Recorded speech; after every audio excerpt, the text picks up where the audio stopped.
water tower. It's seen its better days. Tracks.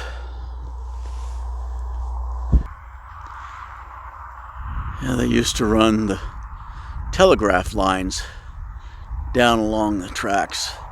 Nowadays, their phones and their phone lines and they're disappearing. They're starting to bury them all.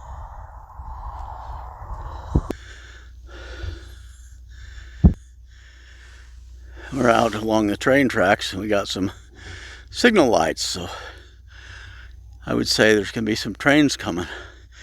Might be able to get a good video of them. Again, here's the water tower, close up on it. I'm getting kind of close. Let me zoom out.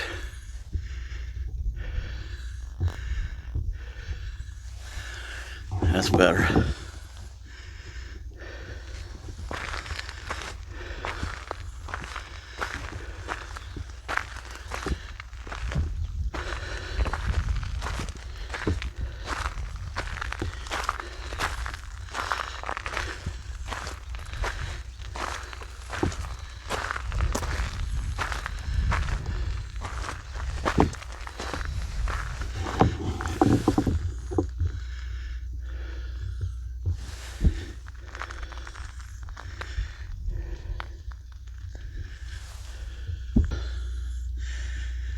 There's two train lines here, and I think there's a train coming.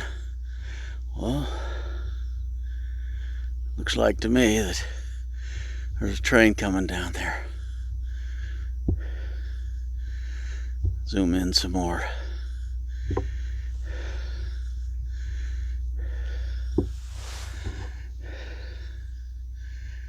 Yeah, it'll be a minute or two. It'll be a minute or two before he gets here. And here's the water tower again. There's actually water running down it. Dripping down here on the bottom.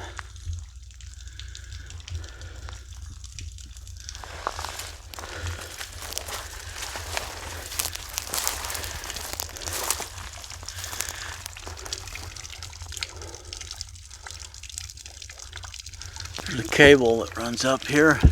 My guess is that's probably how they used to open it to let the water out.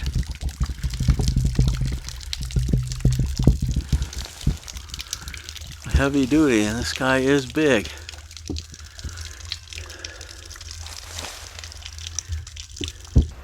Here comes the train.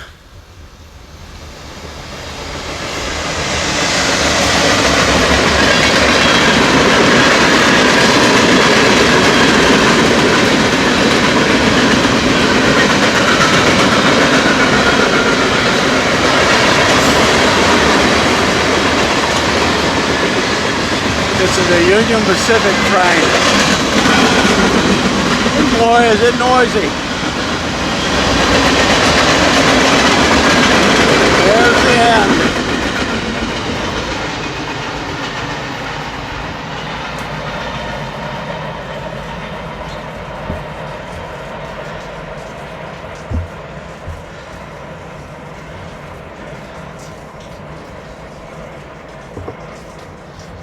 The lights are red. There it goes.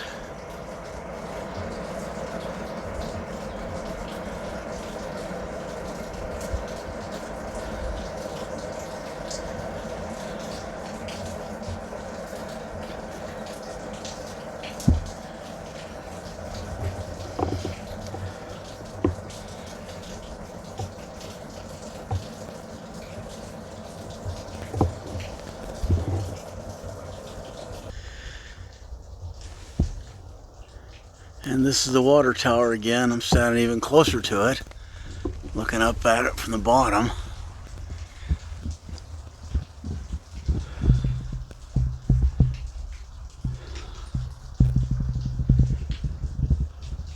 The center of this is about an 8-foot square wooden slatted box.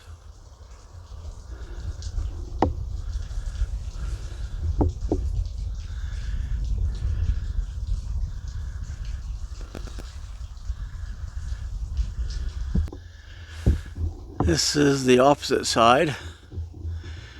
No doors going in or anything going into that box, but the tower's pretty tall.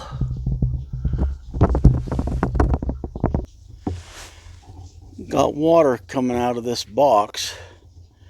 I don't know if this was, whether there was a natural spring here is what they used to fill this tank, or just what it is, but there's water running out of it, a little stream.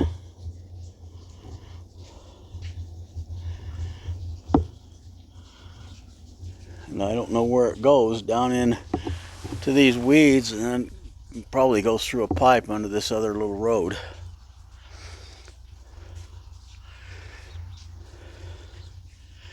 I said there wasn't any door or anything into it, and then I noticed up there is a door. It's kind of the same type of material made out of as the whole thing, so it's hard to see. There's actually a ladder going right up that pylon, and it goes all the way to the top.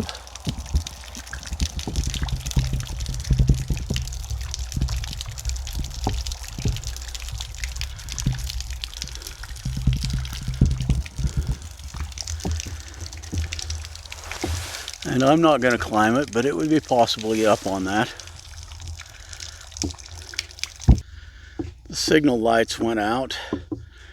That tells me there won't be a train by for a while. They go off out here when there's not a train coming. Here are those signals up closer. Still off. These two tracks come together right up here, back into one again. And behind me, it goes two for as far as I can see. They go for a long ways, and there's the water tower again.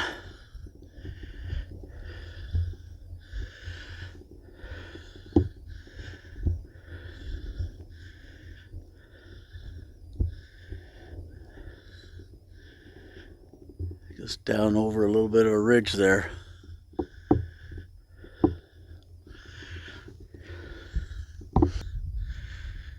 This switch is controlled by some automatic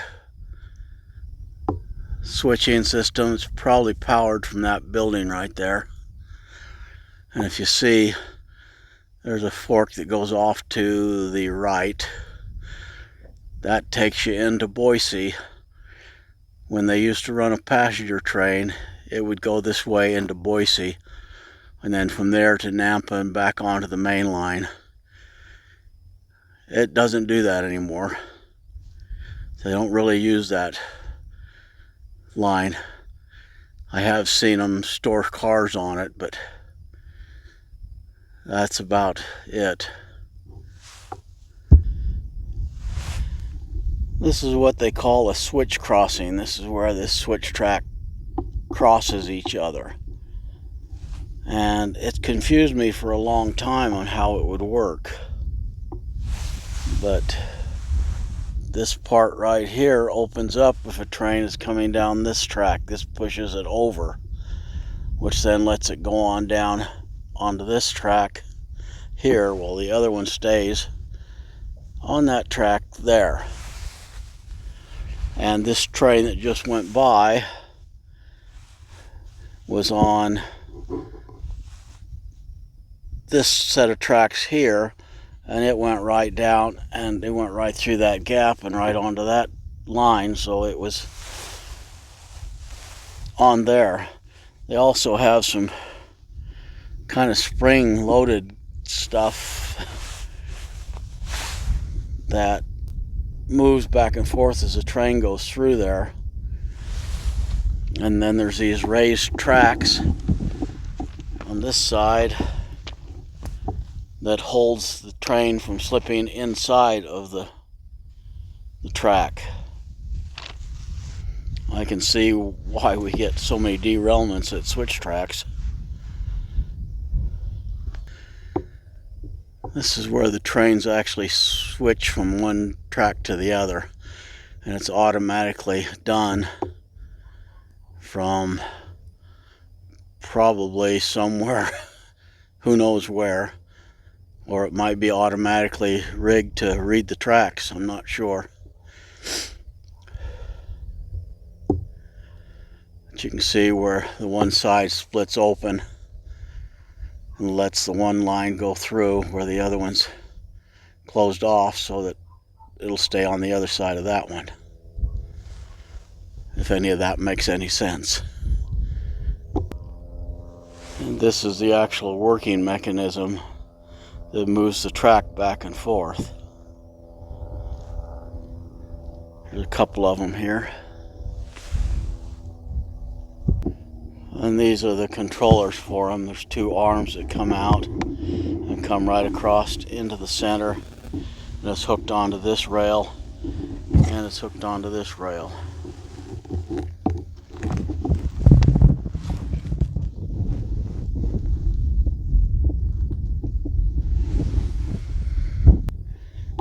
And this is the other track, split off, that takes it to Boise.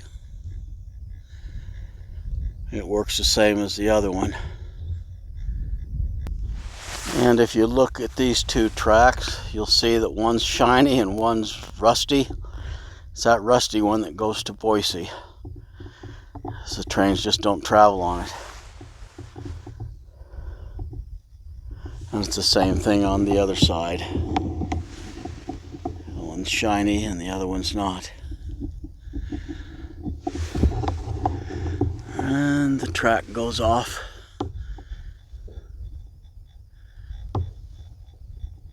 Off that direction. And right there is this opening in the track, but they're not using that one. Somebody stuffed something in there to help close that gap. But that's not a permanent fix. But if they're not using the line, I guess it doesn't matter. This is another switch track crossing. It's a little different than the other one. You can kind of see the shiny one is the main line. And when you get down to here, that train must somehow goes over and gets on that other track.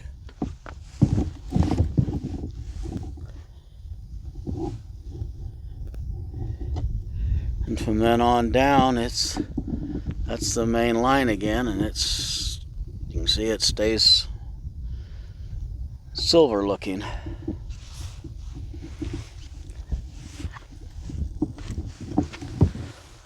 This deal on this side, no, this can't have anything to do with it.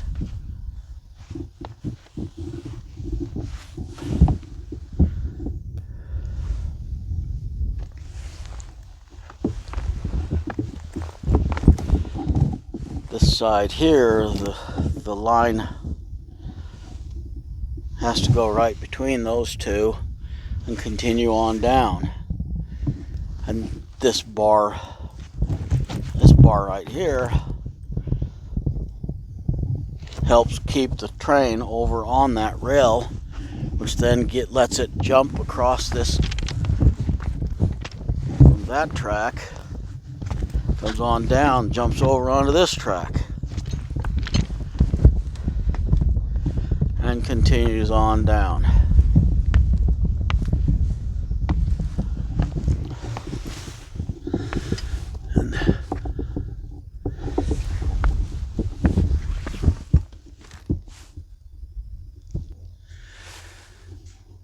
Now I come up on it's actually a derailing deal, so that if something happens to get on this track, that will derail it rather than get caught up on the main line.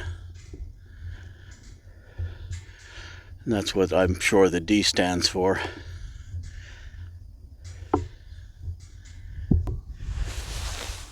they can pull this lever over here, and that will release this. Will come inside of it so the train can go by.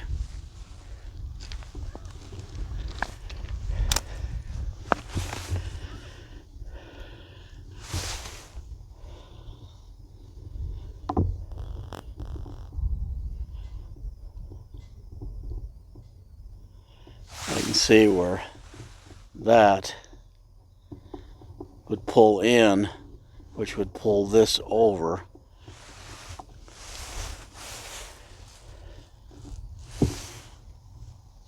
This side,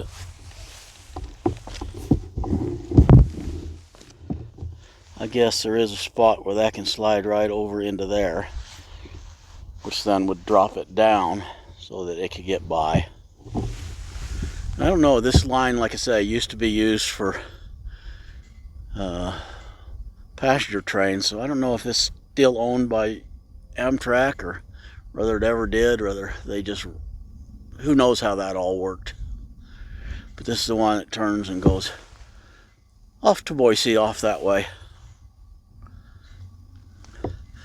And this other one, that's the main Union Pacific line that goes through southern Idaho.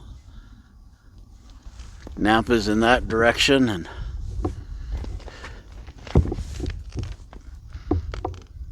Mountain Home is down that direction. And now I got red lights on.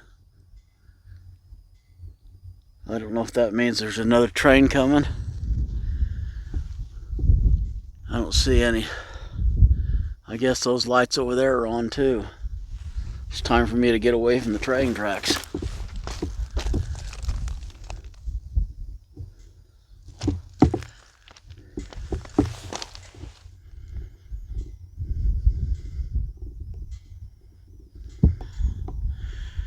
You can see how them train tracks switch and cross each other. It's kind of fun to watch a train that actually does that.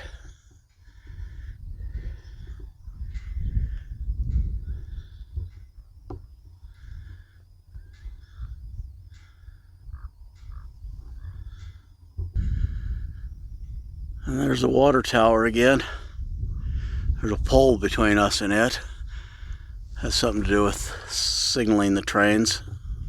And there's two lights way down there that are red on the tracks.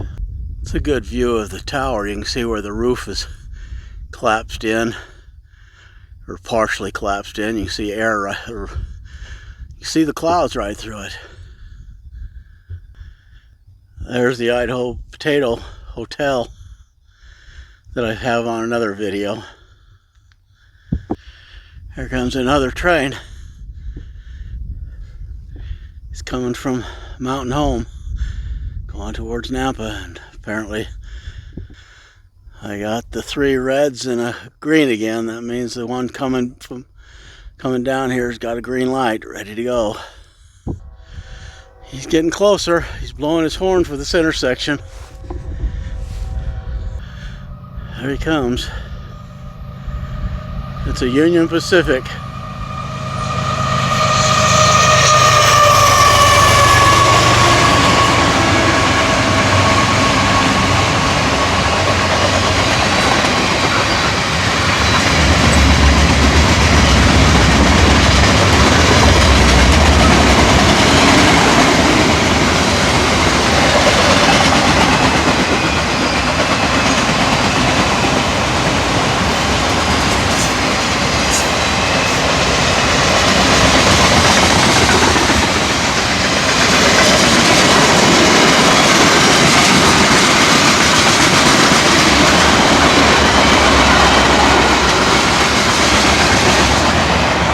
This is a real long one.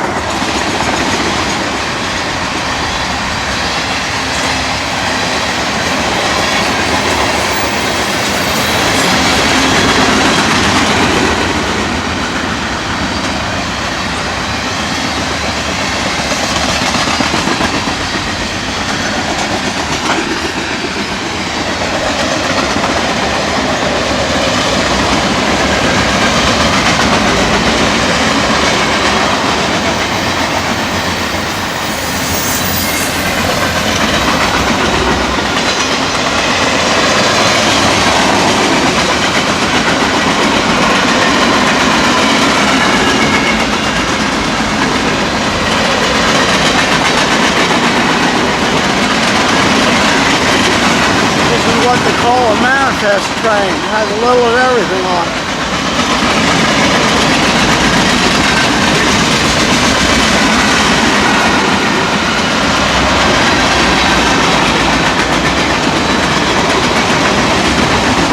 There's another engine.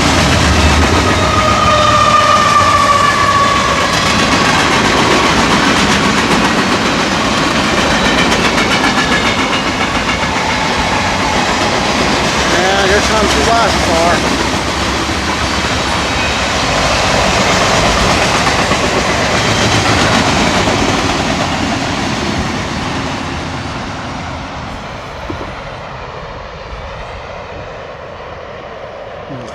Lights are all red now.